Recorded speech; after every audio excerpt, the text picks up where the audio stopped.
Today we're going to analyze Tesla and see whether right now is a good time to invest in the company for the long term.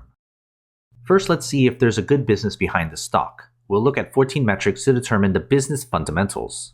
The first set of metrics deal with the company's financial health, with its projected earnings growth for the next 5 years, its profit margins, its effectiveness, which looks at the company's returns on equity, assets, and invested capital, and then the employee value, which looks how much value the average employee adds to the business. You can see the values for each of these metrics, as well as the point totals awarded in the bubbles. The next set of metrics looks at the investment opportunity afforded to shareholders. Here we get the dividend yield, its payout ratio, which is how much of the company's earnings are going out to pay shareholders, and the cash and cash equivalent the company has in order to pay dividends, reinvest, and off the debts it has on its books. Again, you can see the values for each metric as well as the points given for each. This third set of metrics deals with the valuation of the company's stock based on its business. Think of the P ratio as a measure of speculation around the stock. We want them low. The PEG ratio adds earnings growth with the PE ratio. Then the 200-day simple moving average is the average stock price over that period.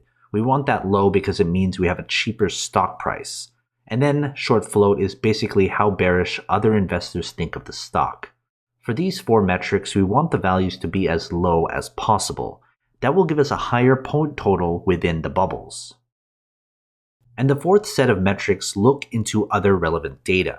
First is the stock's performance over a set period of time. Usually it's 10 years, but if the stock doesn't go that far back, we go with the earliest data up to 10 years. The quick ratio is basically how easy it is for the business to pay off its short-term obligations. We want that high so that it's easy to get rid of those debts.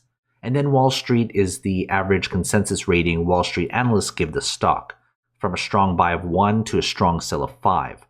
Again, the better values get a higher point total.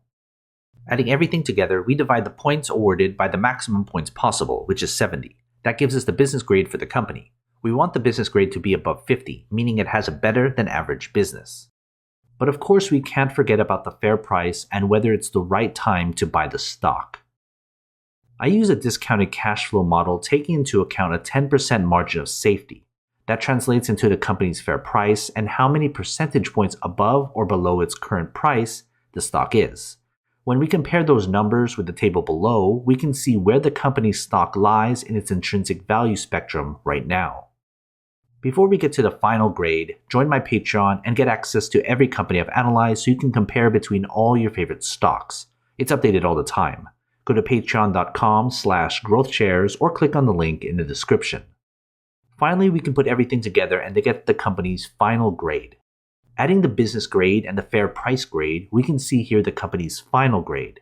Anything less than 50 means it's not a good long-term investment. A final grade above 50 means it would make a good long-term investment if you bought the stock right now. So what are your thoughts? Are you going to invest? If you do, invest wisely, and as always, take care of your money.